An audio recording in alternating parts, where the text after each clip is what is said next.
काबिल सद एहतराम नाजरीन, Gohar Nawaz Sandhu advocate supreme court, साबका असिस्टेंट एडवोकेट जनरल पंजाब हाज़िर खिदमत। नाजरीन, आज हम जायजा लेंगे कि वकालत को एज ए प्रोफेशन ज्वाइन करने के क्या फ़वाइद हैं और देखेंगे कि कौन सी अपॉर्चुनिटीज़ खुलती हैं जब कोई शख्स बतौर वकील अपने कैरियर का आगाज़ करता है। तो आइए हम शुरू करते हैं। सबसे पहले ये है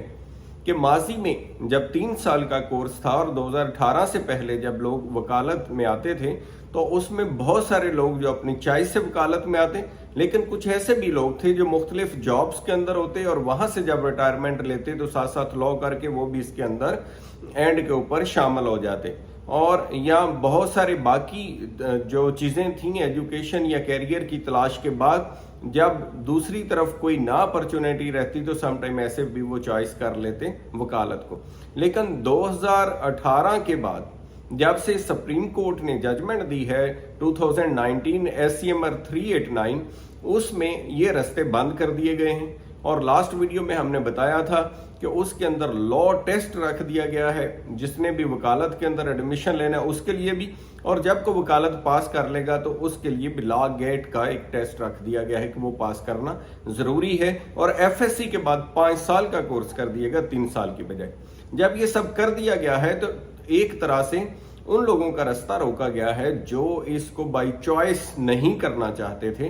अब वही लोग इसमें आएंगे जो बाई चॉइस लॉयर बनना चाहते हैं या LLB करने के बाद इसके अंदर अपना स्कोप तलाश करना चाहते हैं या इसके बेनिफिट से फ़ायदा उठाना चाहते हैं। तो उसके बाद अब जो सूरत हाल पैदा हुई है, सबसे पहले हम देखते हैं कि जो बाई चॉइस आएंगे लोग और वकालत करना चाहते हैं तो सबसे पहले तो उनके पास ये अपॉर्चुनिटी है कि वो अपनी कुछ देर प्रैक्टिस करने के बाद, सीखने के बाद अपनी एक लॉ फर्म कायम कर सकते हैं, जिसके अंदर ना सिर्फ वो खुद कमा सकते हैं बल्कि लोगों को भी जॉब दे सकते हैं। उनके एम्प्लॉयज़ भी होंगे, साथ उनके एसोसिएट काउंसल्स भी होंगे, एक पूरी फर्म होगी और ना सिर्फ खुद कमाएंगे बल्कि दूसरों के लिए भी जॉब अपॉर्चुनिटीज़ पैदा कर सकते हैं। दूसरे एंड के ऊपर जब हम देखते हैं तो सरकारी जॉब्स जो हैं, गवर्नमेंट जॉब्स, उनके लिए भी बेशुमार अपॉर्चुनिटीज़ अवेलेबल हैं जिन्होंने LLB किया होता है। उसके अंदर सबसे पहले अगर हम देखेंगे तो जुडिशल साइड के ऊपर आते हैं। जो सिविल जज कम जुडिशल मजिस्ट्रेट है,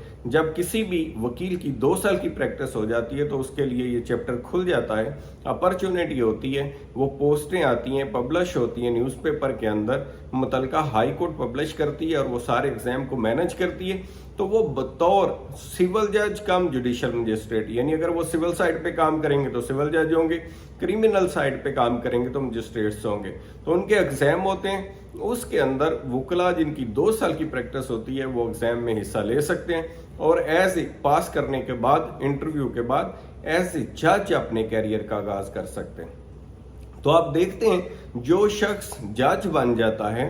वो फीमेल जजेस भी हैं, मेल जजेस भी हैं। जो कि जज बन जाता है तो सोसाइटी के अंदर जज की एक बेहतरीन रिस्पेक्ट है और एक उसका जो सोर्स ऑफ इनकम भी लग जाता है, मुस्तकिल उसकी जॉब होती है। और एक दूसरा ये कि वो लर्निंग के प्रोसेस में भी हमेशा रहता है, उसको पढ़ने का भी मौके मिलते हैं, जानने की भी चीज़ों के मौके मिलते हैं और सोशल स्टेटस भी मिलता है जिसको वो एंजॉय करता है एज ए जज। उसके बाद अगली ऑप्शन जो आती है उसके लिए वो आ जाती है प्रोसिक्यूशन की साइड के ऊपर। ADPP बनने के लिए भी एग्ज़ाम दिए जा सकते हैं। लॉयर्स के लिए वो जॉब्स होती हैं जिन्होंने गवर्नमेंट को डिस्ट्रिक्ट लेवल के ऊपर रिप्रेजेंट करना होता है, तो ये जॉब्स के लिए भी बाकायदा एग्जाम्स होते हैं। बहुत सारे दोस्त जो हैं उसको पास करते हैं, करने के बाद अपने कैरियर को वहाँ आगे बढ़ाते हैं। उसके बाद आगे आ जाएं तो दूसरी तरफ अगर आप देखते हैं, जैसे 7 साल की प्रैक्टिस हो जाती है अगर किसी शख्स की, तो वो एडवोकेट जनरल पंजाब ऑफिस के अंदर असिस्टेंट एडवोकेट जनरल पंजाब के लिए क्वालिफाई कर जाता है। और अगर कोई सुप्रीम कोर्ट का वकील हो तो वो एडिशनल एडवोकेट जनरल के लिए अप्लाई कर जाता है। यानी अगर किसी की 10 साल की वकालत हो और उसके पास सुप्रीम कोर्ट का लाइसेंस हो तो उसे direct additional advocate general Punjab भी लगा दिया जाता है, जो वो गवर्नमेंट के केसेस की नुमाइंदगी करता है। इसी तरह से जब अहलियत हासिल कर लेता है कोई वकील, 10 साल उसकी लोअर कोर्स की वकालत हो जाती है, तो डिस्ट्रिक्ट एंड सेशन जज का भी जॉब्स होती हैं बाकायदा, वो भी इसी तरह से पब्लिश होती हैं न्यूज़पेपर के अंदर। और उसमें अपॉर्चुनिटी होती है वकला के लिए कि वो एग्ज़ाम दें और direct additional district and session जज की जो पोस्टें हैं उसको पास करें और बेहतरीन कैरियर का आगाज़ करें। उसकी बहुत हैंडसम तनख्वाह भी होती है और उसके साथ तमाम अलाउंसेस वगैरह होते हैं, तमाम अपॉर्चुनिटीज़ होती हैं, तो उसको भी एक बेहतरीन कैरियर और सोशल स्टेटस और तमाम चीज़ें बतौर एडिशनल डिस्ट्रिक्ट एंड सेशन जज भी इंजॉय किया जा सकता है। उसके बाद अगर आते हैं तो बहुत सारे जो आप देखते हैं स्पेशल जजेस होते हैं, जैसे बैंकिंग कोर्ट्स हैं उनमें जजेस चाहिए होते हैं, जैसे मुख्तलिफ ट्रिब्यूनल्स हैं उनके अंदर जजेस चाहिए होते हैं। और जब एक जज ऑफ हाई कोर्ट की क्वालिफिकेशन को वकील हासिल कर लेता है, यानी कि उसकी प्रैक्टिस जो है वो हाई कोर्ट की 10 साल की प्रैक्टिस हो जाती है और 45 ईयर्स एज हो जाती है, तो उसके लिए बतौर हाई कोर्ट का जज अगर उस म्यार के ऊपर वो पूरा उतरता हो तो उसको रिकमेंड किया जाए अगर जस्टिस हाई कोर्ट के लिए, तो वो डायरेक्ट जस्टिस हाई कोर्ट भी अपॉइंट होते हैं वकला। और साथ ही साथ सिर्फ इतना नहीं है बल्कि बाकी जो कॉन्स्टिट्यूशनल पोस्टें हैं जैसे एडवोकेट जनरल है या जो ट्रिब्यूनल्स हैं मुख्तलिफ, उन तमाम ट्रिब्यूनल्स के जजेस लग सकते हैं। उसके अलावा ना सिर्फ इतना है बल्कि अम्बड्समैन होते हैं पंजाब के अंदर, मरकज़ के अंदर अम्बड्समैन लग सकते हैं। यानी इतनी अपॉर्चुनिटीज़ हैं कि जिनको यहाँ गिनना जो है शायद मुश्किल हो और तमाम की तमाम आपके सामने रखना मुमकिन नहीं है अभी इस वक्त के वो सारी की सारी अपॉर्चुनिटीज़, क्योंकि ये हज़ारों की तादाद में अपॉर्चुनिटीज़ हैं। उसके साथ ही एक अपॉर्चुनिटीज़ जो ही कोई वकील बनता है तो उसके साथ ही खुल जाती है, वो ऑप्शन होती है कि आप लीगल एडवाइज़र बन सकते हैं मुख्तलिफ फर्मों के, क्योंकि हर फर्म को लॉयर की ज़रूरत होती है। जो भी बिजनेस होता है उसमें ऑप्शन भी रखी जाती है कि आप एक जो है अपना काउंसल रखेंगे जो आपका लीगल एडवाइज़र होगा। तो लीगल एडवाइजरी एक ऐसा काम है जिसके अंदर कोई भी वकील जो है वो अपना जो वकालत कर रहा है उसके साथ साथ ये भी एक काउंसलिंग करनी होती है। उस जिस किसी का भी कोई लीगल एडवाइज़र होता है उसके जितने भी केसेस होते हैं उनको परसू करना होता है और उनको लीगल एडवाइस देनी होती है, किसी भी मुख्तलिफ इश्यूज़ के ऊपर गाइड करना होता है। तो ये साथ साथ एक इनकम का बेहतरीन सोर्स हो सकता है। तो ये हमने लिया सबसे पहले जॉब्स का कि जो जॉब अपॉर्चुनिटीज़ हैं वो इसमें क्या क्या हो सकती हैं, उनमें से चंद हमने गिनी हैं, लेकिन बेशुमार अपॉर्चुनिटीज़ ऐसी हैं जो और भी हो सकती हैं। दूसरी चीज़ आती है इसके अंदर फाइनेंशियल स्टेबिलिटी क्या आती है कि जब आप वकील बनते हैं तो आपकी फाइनेंसेस की क्या पोजीशन होती है। अब फाइनेंस के बारे में एक हमारा स्ट्रॉन्ग बिलीव है, वो ये है कि रिस्क जो है वो हर किसी को उसके मुकद्दर का मिलता है। आप बिजनेस के अंदर भी जाते हैं तो उसके अंदर भी एक ही बिजनेस करने वाले मुख्तलिफ जो लोग हैं वो एक जैसी इनकम नहीं हासिल करते, बल्कि हर किसी के मुकद्दर का रिज़्क, अगर साथ साथ भी शॉप्स होंगी तो हर कोई अपने मुकद्दर का ही कमाता है। इसी तरह वकालत के अंदर भी ये है कि भले ही आप बहुत काबिल हों, बहुत मेहनती हों, बहुत पर्सनैलिटी वाले हों, तमाम क्वालिटीज़ आपके अंदर हों, लेकिन रिज़्क वही मिलेगा जो अल्लाह ने आपके मुकद्दर का लिखा हुआ है। तो इसके लिए जो है ज़्यादा चांसेस यही होते हैं, क्योंकि इतनी अपॉर्चुनिटीज़ होती हैं जो जॉब्स के अंदर किसी ना किसी एडजस्टमेंट में आ जाते हैं, उनको भी स्टेबिलिटी मिल जाती है। जो वकालत में होते हैं शुरू के अंदर उन्हें मुश्किल आती है, लेकिन बाद के अंदर वो भी अल्हम्दुलिल्लाह बहुत अच्छा कमाते हैं और इसमें कमाई की कोई लिमिट नहीं है। सबसे बड़ी जो बात यह है कि इसमें लिमिट नहीं है। जॉब आप करते हैं तो जॉब के अंदर एक लिमिट है, एक फिक्स है, उससे ऊपर आप नहीं जा सकते। मंथ एंड होगा वही आपको मिलेगी, उसके अंदर ही आपने मैनेज करना है, उसी में से आपके टैक्सेस कटेंगे, सब कुछ होगा। लेकिन आप जॉब नहीं करते तो आपके पास अनलिमिटेड अपॉर्चुनिटीज़ हैं और आप जितना ज़्यादा आपके मुकद्दर में हो आप कोशिश मेहनत करके उसको हासिल कर सकते हैं। अगली जो बात चीज़ इसके अंदर आती है वो जो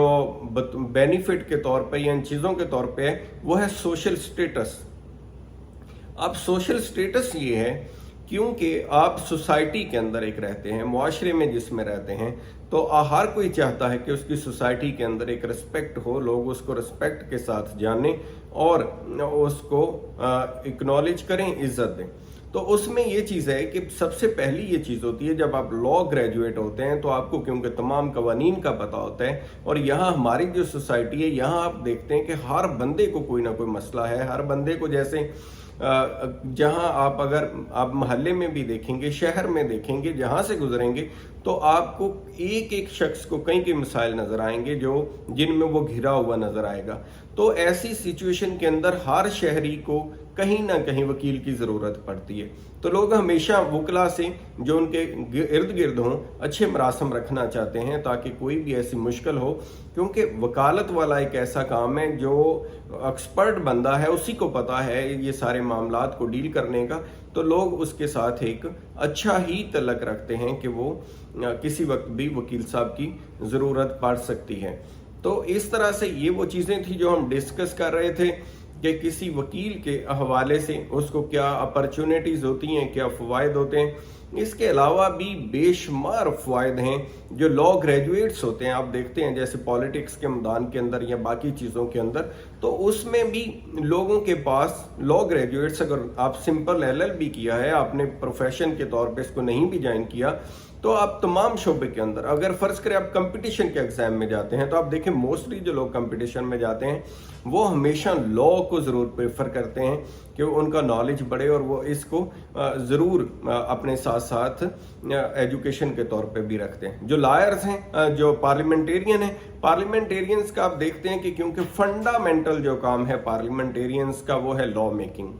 और ये जो दूसरे काम वो कराते हैं या होते हैं हलकों के अंदर, बुनियादी तौर पे हमारे यहाँ जो कल्चर है वो बुनियादी तौर पे पार्लियामेंटेरियंस का काम नहीं है बल्कि वो लोकल बॉडीज वाले लोगों का काम है। तो इस तरह से वो भी अगर पढ़े लिखे लॉ की एजुकेशन रखते हों पार्लियामेंटेरियंस, तो वो कंट्री के लिए बहुत फ़ायदा होता है। जैसे कॉन्स्टिट्यूशन उन्होंने बनाना होता है, इंटरप्रेट जो है वो करना होता है अदालतों ने, लेकिन बनाना तो आप देखते हैं पार्लियामेंट ने। ये जितनी भी तशरीहात हो रही हैं कानून की वो आज खुद सुप्रीम कोर्ट ने नहीं बनाए होते, वो पार्लियामेंटेरियंस ने बनाए होते हैं। दूसरा आपने देखा कि कायद आज़म मोहम्मद अली जिला रहमतुल्लाह अलैह है, हमारे जो बानी कौम हैं वो वकील अल्हम्दुलिल्लाह थे, और आपने देखा हज़रत अल्लामा इकबाल खुद वकील थे। और इस तरह से दुनिया के अंदर भी आप बड़े बड़े जिन लोगों ने बड़ा नाम पैदा किया है उनको अगर देखते हैं, अमेरिकन सदूर की एक लंबी लिस्ट है जो वकला थे, और बाकी भी शोबों के अंदर आप देखते हैं जिन्होंने बड़ा नाम पैदा किया है वो वकला है। एक और ख़ास बात आपके साथ मैं शेयर करना चाहूँगा कि जो लोग बिजनेस में अंदर आना चाहते हैं, फ़र्ज़ करें वो लॉ ग्रेजुएट्स हैं और वो कोई कारोबार करना चाहते हैं, तो कारोबार करने के लिए भी आप यहाँ देखते हैं कि मुख्तलिफ जितने भी बिजनेसेस हैं उनका किसी को कॉपीराइट का मसला है, कोई कहीं से परमिट लेना है, कहीं से आपने लाइसेंस लेना है, कहीं से और मुख्तलिफ लॉज हैं जिनको फॉलो करना है। तो इस तरह से तमाम कवानीन, अगर फ़र्ज़ करें आप कोई पेट्रोल पंप खोलना चाहते हैं तो बहुत से आपको NOC लेने हैं, तो तमाम अवेयरनेस जो है कि आपको कौन से लॉ, कौन सी जो परमिशंस हैं वो किस तरह से लेनी है, कौन से लॉज एप्लीकेबल हैं, किस तरह से कंडीशंस हैं जिनको फुलफिल करना है, वो तमाम रिक्वायरमेंट्स को आप कानूनी तरीके से बिजनेस को बेहतर अंदाज में करने के लिए अगर आप लॉ एजुकेट हैं तो आपको बहुत फ़ायदा हो सकता है। वो तमाम चीज़ें जो एक लॉ कैरियर के अंदर बेनिफिशियल होती हैं इस चीज़ के अंदर, उनका हमने आज मुख्तसरन जायज़ा लिया है कि अगर आप इसको बतौर कैरियर चूज करते हैं तो क्या क्या फ़ायदे हो सकते हैं। फ़ायदे इसके और भी बेशुमार हैं, लेकिन हमने एक आपको ओवरव्यू दिया है आज इस वीडियो के अंदर कि जो इसको कैरियर के तौर पे चूज़ करना चाहते हैं उनके लिए इस फील्ड के अंदर क्या क्या अपॉर्चुनिटीज़ हैं। तो उम्मीद है आप सबकी मालूमात में इजाफा हुआ होगा। हमारा जो YouTube चैनल है need of the time with Gohar Sandhu से सब्सक्राइब करेंगे ताकि इसी सिलसिले की और मुख्तलिफ और मालूमाती वीडियोज़ आप तक पहुँचती रहें। अपना ख्याल रखिएगा। खुदा हाफिज़।